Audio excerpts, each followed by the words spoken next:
What's up, guys? Welcome back to Man Cave Collectibles. Coming at you today with another figure review. Today I want to take a look at the new Hasbro G.I. Joe retro line. So today we've got Baroness.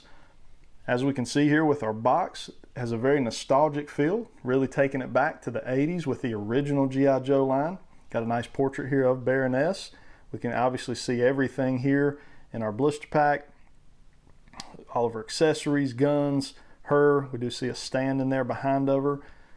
Flipping on around to the back, they continue with that retro style card back, where we have a little bit of a synopsis here of Baroness and who she is, along with images of the other characters that will be part of this retro line.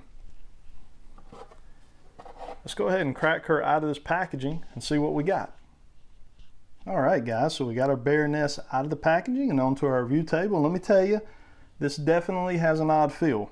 This is the first 3.75 inch figure I have ever reviewed on my channel.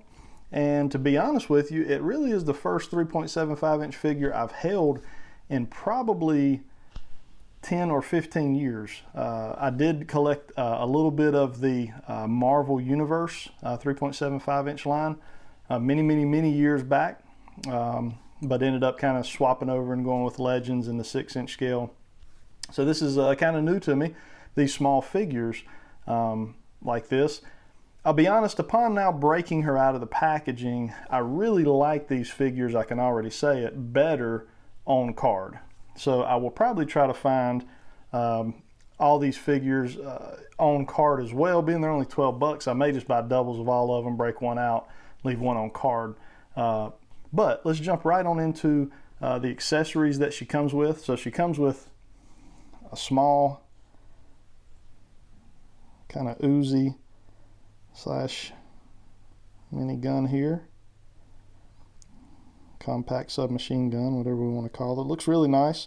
No paint on it, it's just sculpted, completely sculpted in. Looks nice. The details from the sculpt standpoint are actually very good. I like that. Then she comes with a rifle here. I would say this is probably an automatic rifle, almost like a Scar maybe.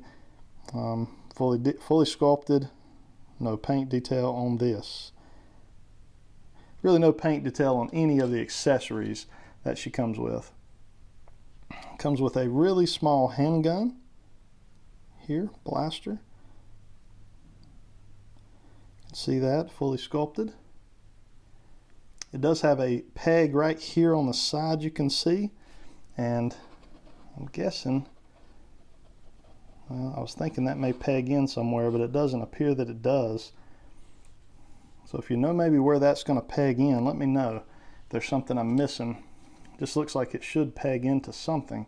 And then another small pistol here, sculpted, no paint. It's got a peg on it as well, right there on the side. And I'm sorry guys, these are so small, it is extremely hard to hold on to some of these accessories. Got a grappling hook here with this. Looks really good. And the grappling hook, we do have a really long string. I've not undone it here, but you can see that's it's going to be extremely long once it is unraveled. And then lastly, she's got her briefcase. Sculpted, no paint on this either. It does open. Opens fully there. So it looks good. Now jumping right on into our Baroness figure, we can see here that she does come with a figure stand. Has her name on it. It does have that Cobra emblem or logo there. Looks really nice. I like the look of the stand. I love when companies give us figure stands. McFarlane DC Multiverse has been doing that. Our G.I. Joe retro line here is doing that. And there's some others. I wish some of the larger companies like NECA and even Marvel Legends would give us figure stands as well. Not that we would use them on all our figures, but the figures that need them would have them. But she has one that looks really good. That is part of the accessories. And that kind of really finalizes all the accessories that she comes with. She pegs in really well. It is extremely secure into those peg holes. She's not going to stand real well without it because I actually tried to do it on the review table first off, but because there's there's really very little to no surface space here, and then you just have the back of the heel. It's going to be very tough to get her to stand on her own. So you're really going to need that figure stand. Now let's just take a close-up look at this face. You can see she's got her glasses there. They did an okay job on the paint. You can see the left side here is done better than the right side. We're a little messy there on the right side toward where her hair kind of falls down. I know it's tough probably to get really ideal paint work on such a small scale, but they attempted it. The Cobra emblem looks really good there on the chest. It's painted pretty well. The lines are pretty well done. Coming on around to the back. Sculpt work is excellent on these figures. Very, very pleased with that. Moving on down. We can see on the inside of those thighs, kind of ugly. We got a real nice screw right there in both of those thighs. So as far as from a sculpt standpoint, that's really the only eyesore that I can see is those. And then coming on down, just all black all the way down to her high heel boots there. So she looks pretty good. Now as far as articulation here, we really have very little in the head. That is a soft plastic for this hair, so we can slightly get that head turned some. There is no forward and back, and really no side to side at all. Get these arms up to there. They will give you the full 360 rotation. Let's see here, as far as the elbows, you got to make sure you got them turned properly in there, or you will break that plastic right off. But we got a single joint there in the elbow.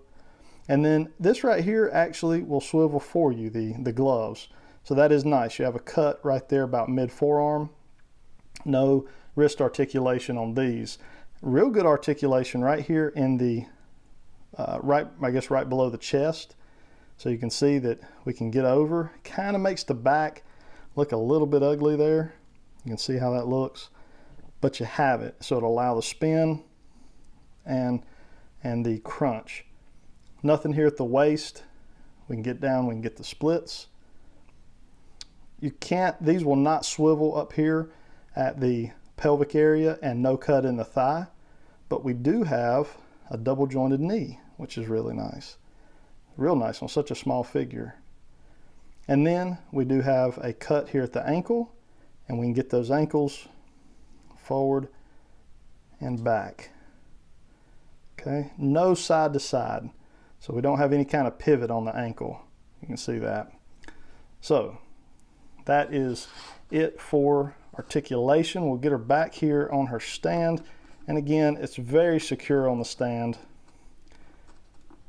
They have the pegs a good bit apart there, but I don't think it makes her look awkward the way she's standing. You tell me, what you think of how that looks there on the peg stand. If there's a part of me that kind of wishes this peg was just slightly over this way a little bit. We'll see if they're all kind of that way as we continue to review these as I get my hands on them. As far as the accessories, getting them in her hands, the hands are pretty much, you got one option on the hands. So, you kind of have these semi-open, grabby hands on both sides there. And you're just going to basically pop your gun in, and there you got it. She's going to hold it just fine. All right. Let's see if we can get that. Get her holding that gun up. There we go. So, yeah, I think that looks good.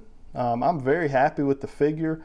I think, again, I probably would prefer to display these on card, because that's really the reason that I'm grabbing these, is for the nostalgic value.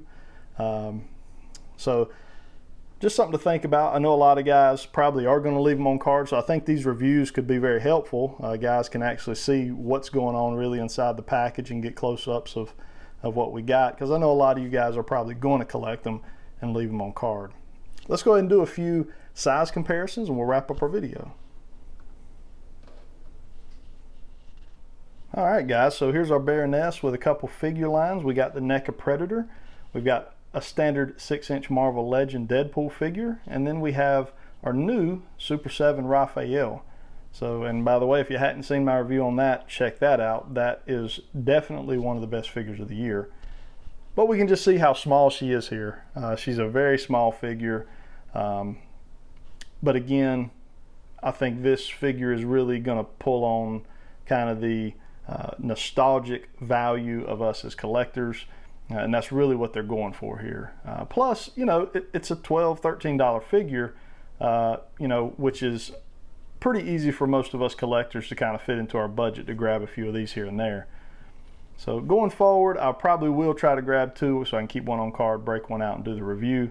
In this case, I was only able to get my hands on one for this time, but we'll keep looking for her. We'll find her on hunts, that's for sure. So be checking out my toy hunts here in the future as we'll continue to look for all of the G.I. Joe retro line, including the vehicles. Hit that like button if you guys enjoyed this video. It helps get this video shared. Comment down below, what do you think of this retro line? Is this something you're going to pick up? Is it something you're looking for? Are you seeing them out and about? I seem to be seeing them popping up more on kind of the internet sales area, the eBays and the Mercaris now. So it seems like they're getting found a good bit. Subscribe if you haven't subscribed. Until next time, guys, have a good rest of your week.